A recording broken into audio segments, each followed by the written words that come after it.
అంటే మీరు ఎప్పుడు క్లాసిక్ క్యారెక్టర్స్ ఒక ఇంపార్టెంట్ రోల్సే చేశారు. గ్లామర్ వైపు అసలు ఎప్పుడు పోలేదు మీరు. రమ్యకృష్ణ గారు చేశారు, కొంతలో కొంత సౌందర్య కూడా చేసింది. మీరు అస్సలు అటు పక్కకే పోలేదంటే నాకు స్టార్టింగ్ నుంచి ఇప్పుడు జంబలకడి పంలో మాస్ క్యారెక్టర్ అండి నేను చేశాను. తర్వాత ఏంటో ఆఫ్టర్ ఇమ్మీడియట్గా నాకు మిస్టర్ పెళ్ళాన్ దొరికింది. మిస్టర్ పెళ్ళాన్ తర్వాత చూసారంటే ఇంకా టోటల్గా హోమ్లీ క్యారెక్టర్స్ దొరికింది నాకు. ఒకవేళ నేను ఆ ఫేస్ నా బాడీ స్ట్రక్చర్ సెట్ అవుతుందేమో కానీ అందరూ ఆమెని అంటే ఇలా ఉంటేనే బాగుంటుంది, శారీ కట్టుకుంటేనే అందంగా ఉంటుందని. సో నాకు అలా బ్రాండ్ వేస్తారనమాట. అప్పట్లో జయసుధ గారికి ఉండేది అది. జయసుధ గారికి ఎలా ఉంటుంది, ఆవిడ ఎప్పుడు మాస్ అంటే అడవి రాముడు అవన్నీ చేశారు కానీ చేశారు, సహజ నటి అని ఒక ముద్ర వేసి ఆవిడని అలా పక్కన పెట్టారు. ఎంత బిజీగా ఉన్నా ఆవిడ అవే కైండ్ ఆఫ్ క్యారెక్టర్స్ చేసుకుంటూ వెళ్ళారు ఇప్పటి వరకు. బేసిక్గానండి ఈ మధ్య రోజుల్లో అంటే మీ టైంలో లేదు, ఏముందో బయటకు తెలియదు. బట్ ఈ రోజుల్లో ఈ కాస్టింగ్ కోచ్ అని మీరు ఒక సీనియర్ యాక్ట్రెస్గా, ఒక సక్సెస్ఫుల్ హీరోయిన్గా, ఒక డిగ్నిటీ అవన్నీ నిలబెట్టుకుని ఇన్నాళ్ళు ఇండస్ట్రీలో కంటిన్యూ అయిన ఒక స్టార్గా ఈ ఈ డెవలప్మెంట్స్ చూస్తున్నప్పుడు మీకు ఏమనిపిస్తుందండి? అంటే ఈ ప్రజెంట్ హీరోయిన్స్ ఫేస్ చేసే ఇష్యూస్ కానీ, లేకపోతే ఇండస్ట్రీలో వచ్చిన మార్పులు కానీ. అంటే హీరోయిన్ ఇప్పుడు ఫేస్ చేస్తున్న ఇది సావిత్రి గారి టైంలో నుంచి ఉందండి. ఓకే, ఇప్పుడు మీరు చెప్పేది ఏంటంటే హీరోయిన్స్ డిఫరెంట్ ప్రాబ్లమ్స్ ఫేస్ చేయాల్సి వస్తుందని. ఆ ప్రాబ్లమ్స్ హీరోస్కి లేదు, హీరోయిన్స్కి మాత్రమే ఉంది. అదే కదా చెప్తారు మీరు. అవును, అది ఇప్పుడు కాదండి, అప్పుడు ఉన్న హీరోయిన్స్ దగ్గర నుంచి ఉంది. కాకపోతే అప్పుడు సోషల్ మీడియా, ఈ పబ్లిసిటీ ఇవన్నీ లేదు కాబట్టి తెలీదు. ఇప్పుడు అన్ని చిన్న విషయం కూడా ఇప్పుడు ఎలకపోయిందంటే పూలే పోయిందని ఇప్పుడు అంత ఎక్స్ప్లోర్ చేస్తున్నారు. చిన్న విషయాన్ని ఏమీ లేకుండా దాన్ని ఒక పెద్ద ఇష్యూలాగా చూపిస్తున్నారు. అంతే తప్ప ఎప్పుడు లేదండి ప్రాబ్లమ్స్ హీరోయిన్స్కి ఉంటూనే ఉంది. కానీ మనం చూస్ చేసుకోవాలి. హీరోయిన్స్గా అందరూ కష్టపడే వస్తారండి. ఎవరు వచ్చిన వెంటనే హీరోయిన్ ఎవ్వరు అవ్వలేరు. అంటే చేసిన ఆ హీరోయిన్స్ వాళ్ళకే తెలుసు. ఎవరికైనా ఆ వెనకాల ఒక కథ ఉంటుంది, వాళ్ళకి వాళ్ళ బ్యాక్గ్రౌండ్ ఉంటుంది, వాళ్ళు ఏం కష్టపడ్డారు, ఎలా వచ్చారనేది ఉంటుంది. కానీ ఇప్పుడు మనం చూస్ చేసుకోవాలి. రెండు ఉంటుంది, మంచి ఉంటుంది, చెడు ఉంటుంది. మీరు ఏ ప్రొఫెషనల్ తీసుకోండి, ఏ జాబ్లో తీసుకోండి, మీకు ఉంటుంది మంచి చెడు. దాన్ని మనం తీసుకునే రీతి, మనం తీసుకోవాల్సిన ఇది మంచి ఇలా వెళ్ళాలి అనేది మన చేతుల్లో ఉంది అంతే. చెడు ఉందని తెలిసిన తర్వాత మనం ఎందుకు వెళ్తామండి కదా. అంటే మీరు ఎప్పుడు అట్లాంటి ఎవరు మీ జనరేషన్? చెప్పాను కదా, ఫేస్ చేశాను నేను కూడా. తెలుగు మనం తమిళ్లో చాలా ఫేస్ చేశాను నేను కూడా. అవునండి, ఇప్పుడు పెద్ద డైరెక్టర్స్ పెద్ద కంపెనీల్లో లేదు అలాంటి నాకు తెలిసి. కొన్ని కొత్త కంపెనీస్ వస్తాయి, కొత్త వాళ్ళు వస్తారు, సడన్గా ఆఫీస్ వేసుకుని హీరో. మనకేం తెలుసు వాళ్ళు కొత్త ఏదో హీరోయిన్స్ ఛాన్స్ అంట, మనం వెళ్తాము. పిలుస్తారు, మేనేజర్ పిలుస్తారు, వెళ్తాం. ఓకే అండి, 2 పీసెస్ వేయాలండి, మీకు ఇక్కడ స్ట్రెచ్ మార్క్ లా ఉంటుంది కదా, అలా ఏమైనా ఉందంటే, నాకెళ్ళి ఎందుకు ఉంటుందండి స్ట్రెచ్ మార్క్, నాకు లేదండి అండి. లేదు, ఒకసారి చూపిస్తే బాగుంటుంది. ఎలా చూపిస్తారండి? పక్కన ఇప్పుడు ఒక మదరు, మా బ్రదరు ఉంటారు, వాళ్ళ ముందు ఇది చూపించండి, ఎలా ఇలాంటివి జరుగుతాయండి. అది ఎలా చూపిస్తారు? అది వాళ్ళు అర్థం కావాలని చేస్తారా, లేదు పర్టికులర్గా దీనికోసమే ఆఫీస్ వేసుకొని కూర్చుంటారా, మనకు తెలియదు. అప్పుడు అర్థమైపోతుంది వీళ్ళు సినిమా తీస్తారా లేదు దీనికోసం వచ్చారా. మనకు ఎక్స్పీరియన్స్ కదా. ఇప్పుడు ఒక 4-5 కంపెనీ వెళ్తే ఇప్పుడు అక్కడ ఎలా జరిగింది. ఇప్పుడు ఒక పెద్ద కంపెనీకి వెళ్తే వాళ్ళు ఏం అడుగుతారు, కొంచెం డ్యాన్స్ చేసి చూపించమ్మా, ఒక యాక్టింగ్ చూపించు, ఎమోషనల్గా చేయి, ఇప్పుడు ఒక హీరోయిన్తో మాట్లాడాలి, ఈ డైలాగ్ ఇస్తారు, ఇది ఎలా మాట్లాడతాం, ఇలా అడుగుతారు. అది మనకు సినిమాకు సంబంధించింది మాత్రమే వాళ్ళు అడుగుతారు.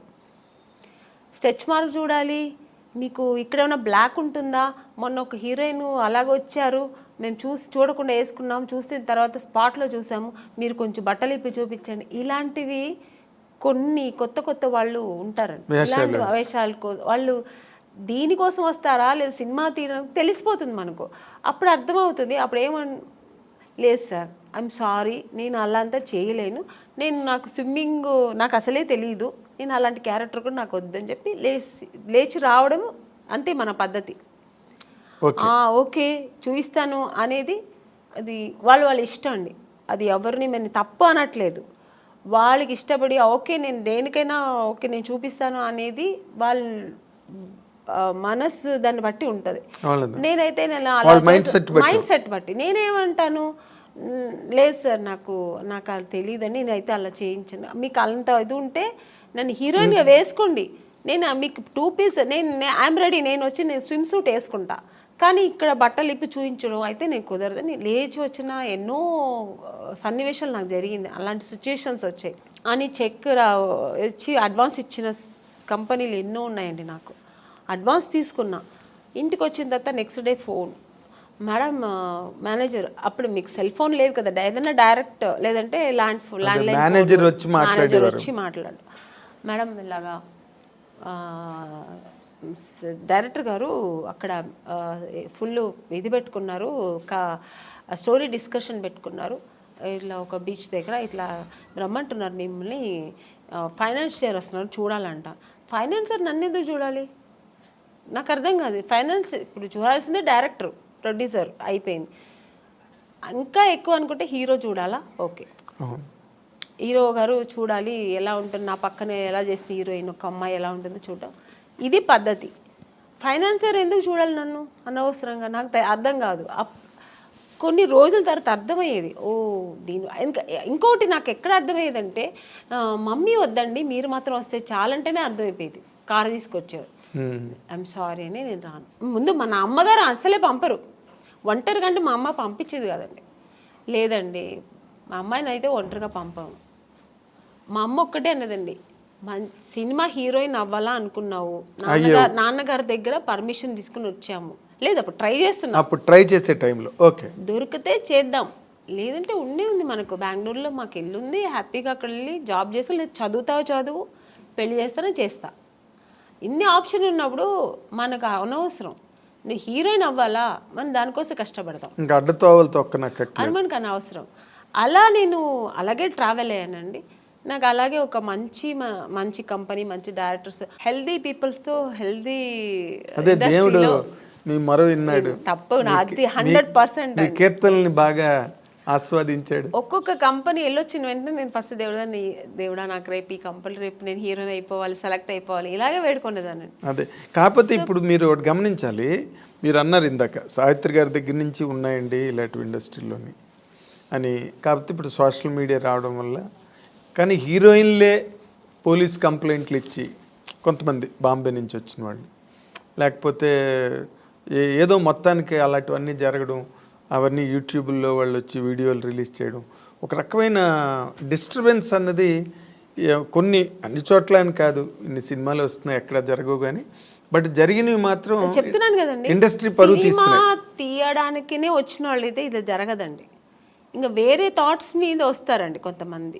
ఇక్కడ హీరోయిన్లు ఉంటారు, ఇలా ఉంటారు, మనం ఇది సినిమా తీస్తూ ఇది కూడా చేయొచ్చు అనే వాళ్ళు కొంతమంది వస్తారు. అక్కడ ఇలాంటి తప్పులు జరుగుతాయి. ఓన్లీ సినిమాని నమ్ముకొని సినిమాని లవ్ చేసి ఒక సినిమా మనకు ఇండస్ట్రీలో ఈ ప్యాషన్తో వచ్చేవాళ్ళు, కళాకారులుగా వచ్చేవాళ్ళు ఎప్పుడు అక్కడ ఈ తప్పులు జరగదండి. వేరే థాట్స్ కూడా ఉంటాయి చూడండి దాంతోపాటు, లేదంటే ఆ థాట్స్ మాత్రమే అనుకొని వస్తారు కదా, అక్కడ ఈ తప్పులు జరుగుతాయి.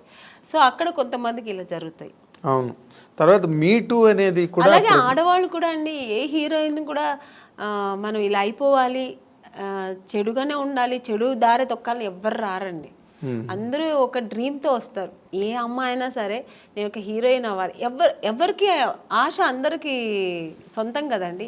నేను కూడా శ్రీదేవి గారి లాగా కావాలి, నేను కూడా ఒక నగ్మ గారి లాగా కావాలి, నేను కూడా ఒక విజయశాంతి గారు లాగా నేను కూడా ఈ సినిమా ఇండస్ట్రీలో అవ్వాలని అనుకోవడం తప్పలేదు. అందరూ ఆశతోనే వస్తారు కదా. సక్సెస్ అయ్యేది కొంతమంది, సక్సెస్ అవ్వకుండా వెనక్కి తిరిగిపోవడం కొంతమంది.